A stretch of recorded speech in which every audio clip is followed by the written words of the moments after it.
The Money in the Bank briefcase is now up for grabs. So join us to see who will win their qualifying matches and go to the 6-man ladder match to have the opportunity of a lifetime. And Austin Theory able to catch Ricochet and brings him down with an electric chair drop. Now both these men are new to Pro Wrestling, so if they win the Money in the Bank ladder match, then they could instantly solidify their names in the company.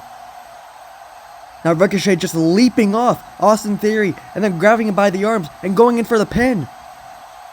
Will Ricochet get the pin here? Will he be able to qualify right now? Theory is able to roll out of there, but is still in the hold of Ricochet.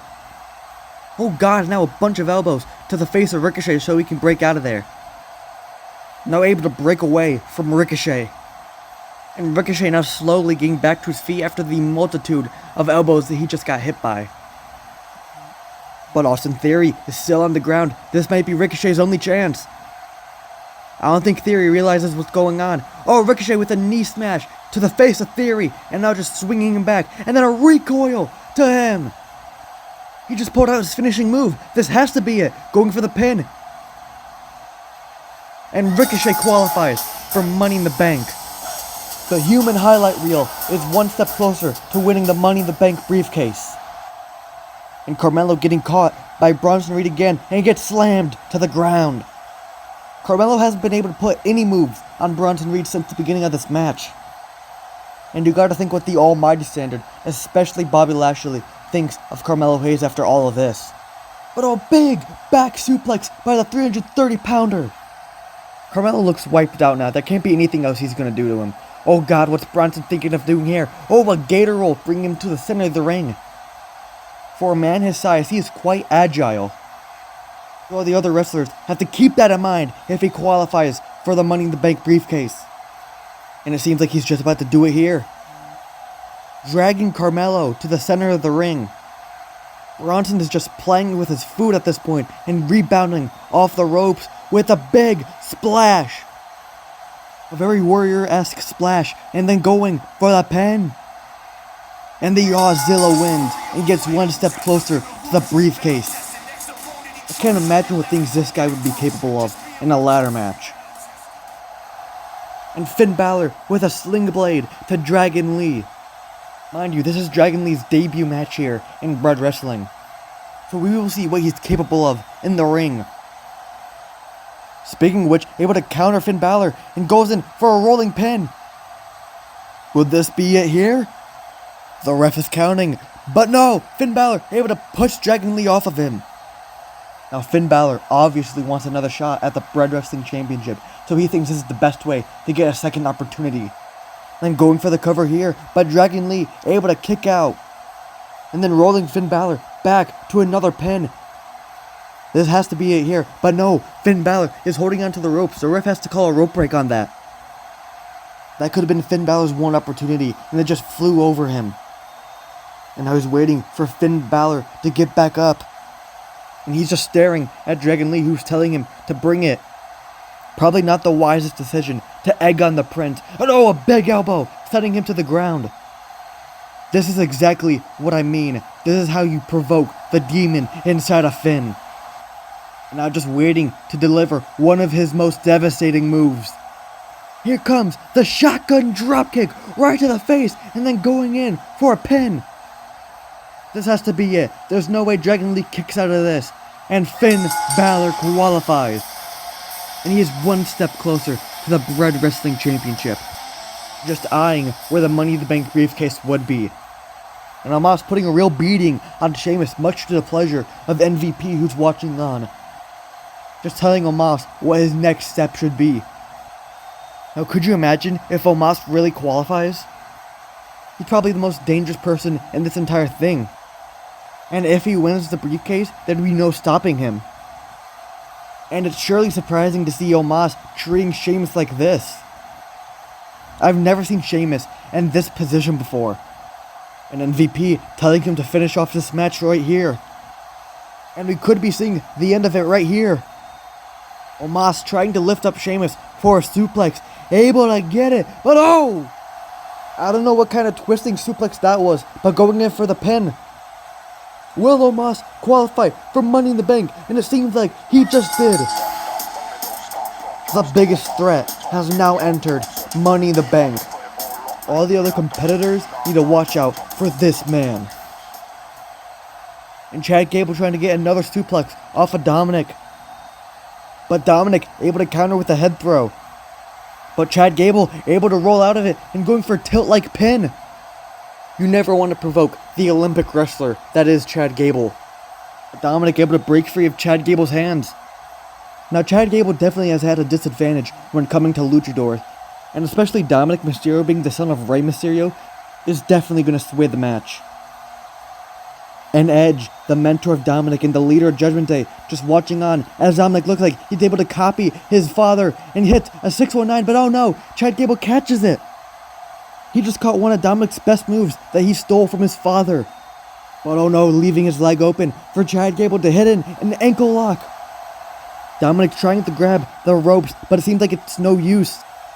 But Dominic able to grab the head of Chad Gable and brings him down to the ground with a Hurricanrana, sending him to the corner. Now Dominic charging from the back, but Chad Gable able to catch it and brings him into the turnbuckles. Now trying to go for his patented move, the Chaos Theory, but Dominic Mysterio is holding on, but oh, wait a minute. Dominic just ripped the turnbuckle off. Well, Chad Gable was able to hit it, but brought Dominic to take the turnbuckle off. And now the ref has to fix it before the match can continue. Now Dominic's on the ground behind Chad Gable, but oh, wait a minute. Oh my god, of course. Just a low blow to Chad Gable. Really? Really? Is this how it's going to end? Of course this is how that dirtbag has to get into Money in the Bank. And of course he qualifies just like that. And of all the ways to get into Money in the Bank, this is how. Now RVD and Nakamura have had a counter for each of their moves. And RVD hitting a Hurricanrana and then going for a type of submission here. But the King of Strong Style able to counter with a bunch of elbows, making RVD back away from him. And now Shinsuke getting back up and delivers, oh, a big splitting leg drop on top of RVD's back. Shinsuke definitely on the offensive here now. Now Shinsuke walking back into the corner. Looks like he's getting ready to deliver the Kinshasa. Running towards RVD, but gets caught with a leg lariat. Shinsuke just lost all momentum there. Now RVD going off the top rope with a moonsault.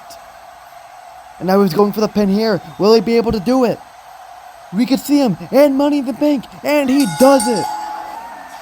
RVD has joined many others now to qualify for the Money in the Bank briefcase. And now we have the 6 men to qualify. Wait a minute, what? Logan Paul, the controversial social media icon, is here. Why on earth is he out here? Alright, I think you already know why I'm out here. So why don't we pull out that Commissioner Mick Foley just to make this official? Why are you calling me out here, Logan? Well, I think it's pretty obvious. You're having your Money in the Bank qualifiers, and I want in. I want to be part of the Money in the Bank match. Why would I put you in Money in the Bank just after 6 other men worked hard to get that spot? Oh, come on, Mick, just have an open mind. Could you imagine the publicity you'd get if I was in that match? I mean, I'm already out here with my gear, just give me a chance. Just think about the opportunities here. Alright, fine, you're in Money in the Bank, but only if you're able to defeat the open challenge match you're in right now. Oh, and it looks like the call has been answered by the Alpha Academy and the prized pupil of Chad Gable, Otis. Now, Chad Gable had his opportunity in a qualifying match, but now Otis gets his. And he has to go against Logan Paul to get his opportunity. And Logan Paul has to beat Otis in order to get into Money in the Bank. This will definitely be no easy challenge. An elbow to Otis, but he doesn't even move. And Paul tries again, but doesn't even work either. The tree trunk just ramming through Logan Paul. Logan Paul's dreams might be crushed here, and honestly, it might just be for the better here. Because honestly, who wants to see Logan Paul with the Money in the Bank briefcase? He's probably doing this just to make us all mad. And now Otis picking up Logan Paul. But oh wait, Logan Paul able to reverse it with a DDT, sending Otis to the ground. He just laid out the tree trunk out of nowhere. And now just gloating to the fans, and they definitely are showing what they have to say. He has his back turned to Otis, who is getting up just now. You never want to mess with Otis like this. Turning around, unaware of Otis, and he picks him up again and delivers a big belly-to-belly suplex. Just launching Logan Paul in the air. That is why you don't mess with Otis. He could have his opportunity here. He could be going to Money in the Bank right now. Now Logan Paul is finally back up, and Otis charging at him, but oh wait, gets hit with the titanium reinforced hand of Logan Paul. That shouldn't be allowed. That's practically a brass knuckle. And of course this is how he has to win, and then rolling Otis, and then finally going for the cover. I can't believe this is how Logan Paul qualifies for Money in the Bank. And against all odds going up against Otis, Logan Paul really does it. So now Logan Paul and 6 other people are now contesting for the Money in the Bank briefcase. Place your predictions down below because this is your lineup. Take a good look because one of these men are going to win an opportunity of a lifetime.